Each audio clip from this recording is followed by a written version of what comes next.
We go from Bethany all the way to the upper room.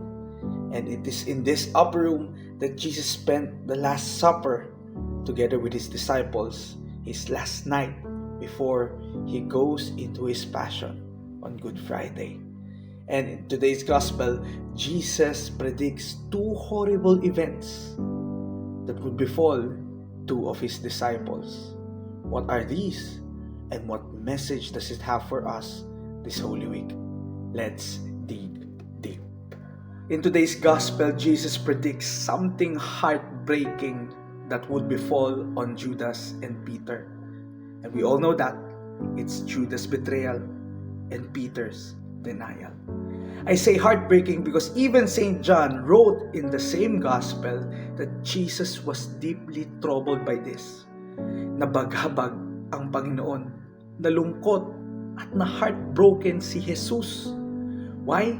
Because as St. John also tells in the beginning of the same chapter, Jesus loved them to the end.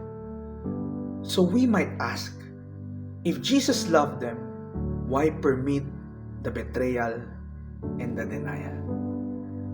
Kung mahal sila ng Panginoon, bakit hinayaan ang pagtataksil at ang pagtatakwil? My dear friends, the Church Fathers, Saint Gregory the Great and Saint John Chrysostom has a great insight regarding this.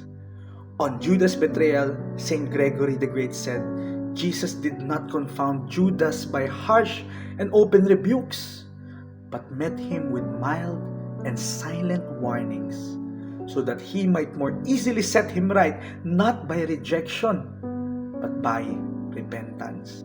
Kaso alam natin na nangyari, hindi ito ginawa ni Judas. He despaired and have not repented.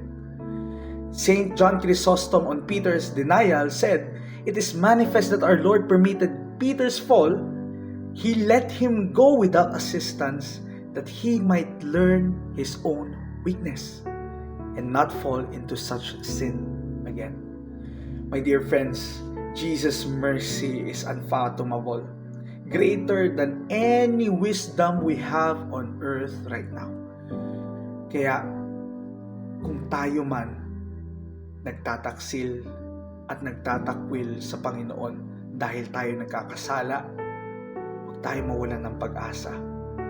Sometimes, Jesus has to permit us betraying or even denying Him countless and many times so that we could experience His mercy. Jesus would never deny a contrite heart. Kaya if we're struggling with a sin or sins, do not lose hope. Come to Jesus, especially this Holy Week. Let us ask for the grace of repentance so that Jesus can put to death our sin and that we, together with Him, will be raised to new life. God bless you.